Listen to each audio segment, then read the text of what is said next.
Bismillahirrahmanirrahim. Assalamualaikum warahmatullahi wabarakatuh. Sebelumnya perkenalkan saya Irma Samratul Puada, NPM 192151119. Video kali ini dibuat untuk memenuhi salah satu tugas mata kuliah seminar pendidikan matematika, yaitu mengenai penjelasan proposal kualitatif, di mana proposal ini berjudul Analisis kemampuan berpikir reflektif matematis ditinjau dari self-confidence siswa.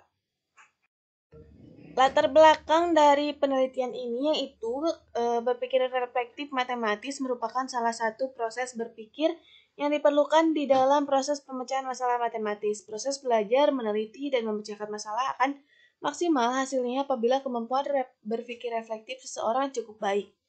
Untuk itu, penting bagi guru dalam meningkatkan kemampuan berpikir reflektif matematis siswa sehingga dengan kemampuan berpikir tersebut dapat membantu siswa dalam menyesuaikan suatu masalah matematis.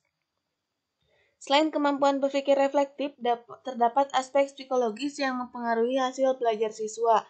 Aspek tersebut adalah self-confidence atau kepercayaan diri. Self-confidence dapat diartikan sebagai kepercayaan diri seseorang terhadap kemampuan matematis yang memiliki sehingga membuatnya semakin yakin bahwa dia mampu menyelesaikan suatu permasalahan. Berdasarkan uraian tadi, kemampuan berpikir reflektif matematis merupakan hal penting dan perlu dimiliki oleh siswa. Salah satu faktor yang mendukung siswa dalam masalah matematis adalah self-confidence. Oleh karena itu, peneliti akan melakukan penelitian yang berjudul Analisis kemampuan berpikir reflektif matematis dan self-confidence siswa melalui model pembelajaran. Rumusan masalah pada penelitian ini yaitu yang pertama, bagaimana kemampuan reflektif siswa SMP kelas 7. Yang kedua, bagaimana self-confidence siswa SMP kelas 7. Yang ketiga, bagaimana kemampuan berpikir reflektif matematis jika ditinjau dari self-confidence. Definisi operasional dari penelitian ini yaitu memberikan batasan pengertian terhadap istilah yang digunakan dalam penelitian untuk menghindari perbedaan persepsi dan kesalahtafsiran. Nah, variabel yang didefinisikan yaitu yang pertama analisis, kedua kemampuan berpikir reflektif matematis, dan ketiga self-confidence. Tujuan dari penelitian ini yaitu yang pertama mengetahui bagaimana kemampuan berpikir reflektif matematis siswa, yang kedua mengetahui bagaimana self-confidence siswa, dan yang ketiga mengetahui bagaimana kemampuan reflektif matematis siswa jika ditinjau dari self-confidence. Manfaat dari penelitian ini pertama manfaat teoritis yaitu pengalaman dan temuan yang inovatif dalam penelitian ini diharapkan dapat digunakan sebagai langkah awal penelitian yang akan datang bagi peneliti. Yang kedua, manfaat praktis bagi peneliti, pendidik, dan juga peserta didik yang tentunya akan mendapat manfaat dari hasil dari penelitian tersebut. Untuk materi yang pertama yaitu mengenai kemampuan berpikir reflektif matematis.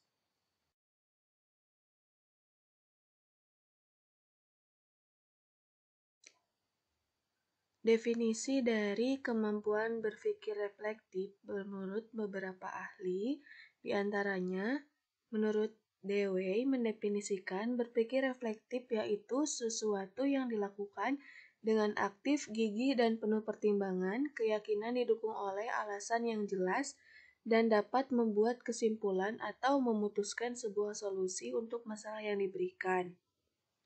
Lalu menurut Taggart, bahwa berpikir reflektif adalah proses dalam membuat informasi dan membuat keputusan yang logis dengan mengingat pengalaman sebelumnya dan yakin kemudian menilai keputusan tersebut.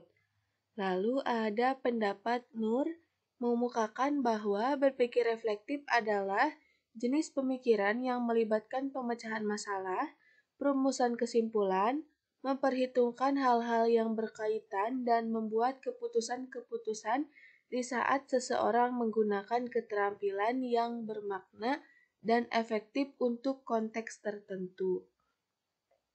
Yang terakhir itu ada menurut Lippmann bahwa kemampuan berpikir reflektif adalah kemampuan untuk berpikir dengan perhatian pada asumsi dan implikasinya, didasarkan pada alasan atau bukti untuk mendukung kesimpulan. Untuk selanjutnya yaitu ada karakteristik kemampuan berpikir reflektif. Nah, menurut Scone pada tahun 1983, mengumpulkan bahwa karakteristik kemampuan berpikir reflektif itu ada 4. Yang pertama, refleksi sebagai analisis retrospektif atau mengikat kembali kemampuan untuk menilai diri sendiri. Yang kedua, refleksi kritis pada diri, yaitu pengembangan perbaikan diri secara terus-menerus. Nah, yang ketiga ada refleksi sebagai proses pemecahan masalah, yaitu kesadaran tentang bagaimana seseorang belajar. Nah, yang terakhir itu refleksi pada keyakinan dan keberhasilan diri. Untuk selanjutnya itu ada indikator berpikir reflektif. Menurut Nur pada tahun 2010, mengemukakan bahwa indikator berpikir reflektif itu ada 3. Yang pertama, reacting atau berpikir reflektif untuk asli, yaitu bereaksi dengan memperhatikan pribadi terhadap peristiwa atau situasi atau masalah matematis dengan berfokus pada sifat alami situasi. Nah, yang kedua ada comparing atau berpikir reflektif untuk evaluasi, yaitu berpikir yang berpusat pada analisis dan klarifikasi pengalaman individual, makna, dan asumsi-asumsi untuk mengevaluasi tindakan-tindakan dan apa yang diyakini dengan cara membandingkan reaksi dengan pengalaman yang lain, seperti mengacu pada suatu prinsip umum suatu teori.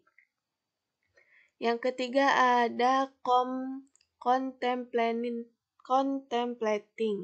atau berpikir reflektif untuk inquiry kritis, yaitu proses berpikir yang mengutamakan pembangunan pemahaman diri yang mendalam terhadap permasalahan, seperti mengutamakan isu-isu pembelajaran, metode-metode latihan, tujuan selanjutnya, sikap, dan etika. Nah, dari beberapa uraian tadi, maka dapat disimpulkan bahwa berpikir reflektif matematis adalah sesuatu kemampuan berpikir tingkat tinggi yang digunakan untuk menyelesaikan masalah matematis menggunakan pengetahuan sebelumnya yang telah diperoleh untuk menjawab masalah yang sedang dihadapi, sehingga mendapatkan suatu kesimpulan bahwa berpikir reflektif memiliki 3 indikator, yaitu reacting, comparing, dan contemplating. Nah, di sini ada pengertian self-confidence menurut beberapa ahli. Yang pertama ada menurut Manning dan Rai, mendefinisikan bahwa self-confidence sebagai ketenangan dan ketegasan saat mengemukakan pendapatnya di depan orang lain. Yang kedua ada menurut Parsons, bahwa mendefinisikan self-confidence sebagai kepercayaan diri dalam menyelesaikan suatu permasalahan. Nah, yang ketiga ada Hakim dalam Megawati menjelaskan bahwa self-confidence adalah keyakinan seseorang terhadap segala aspek kelebihan yang dimilikinya dan keyakinan tersebut membuatnya merasa mampu untuk dapat mencapai berbagai tujuan dalam hidupnya.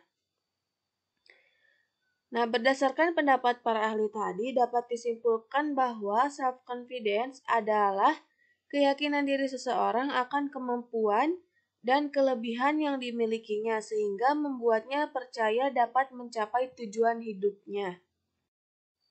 Selanjutnya ada elemen pembangun kepercayaan diri seseorang menurut Preston. Yang pertama itu ada kesadaran diri, yang kedua menggunakan imajinasi, yang ketiga menegaskan tujuan, yang keempat berpikir positif, dan yang terakhir ada bertindak. Nah, Lauster dalam Megawati mengungkapkan bahwa terdapat beberapa karakteristik dalam diri individu yang dimiliki yang memiliki self-confidence, yaitu yang pertama percaya pada kemampuan sendiri, kedua bertindak mandiri dalam mengambil keputusan, ketiga memiliki konsep diri yang positif, dan yang terakhir berani mengungkapkan pendapatnya. Penelitian yang relevan dari penelitian ini yaitu yang pertama ada dari Nursida Khwairumasa-Bandar 2020 berjudul Analisis Kemampuan Berpikir Reflektif Matematis Siswa pada Materi Sistem Persamaan Linear 2 Variabel kelas 10 Distrik A SMK Muhammadiyah Ambon. Yang kedua dari penelitian Nur Hidayah pada tahun 2019 berjudul Analisis Kemampuan Pemecahan Masalah Matematis ditinjau dari self-confidence siswa kelas 10 MA Al-Asror Kota Semarang.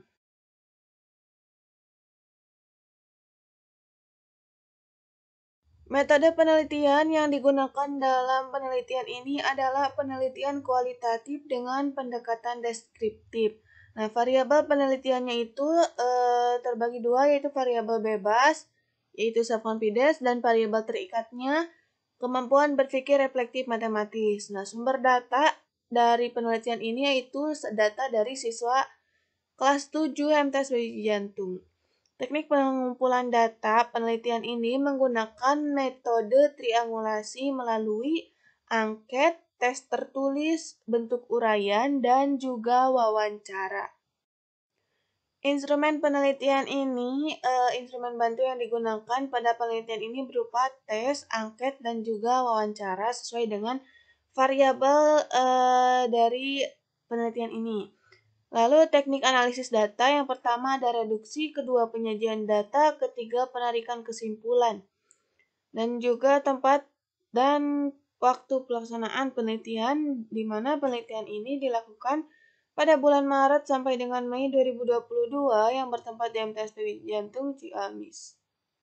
Sekian dari saya, terima kasih atas perhatian dan waktunya. Mohon maaf apabila ada kesalahan. Wassalamualaikum warahmatullahi wabarakatuh.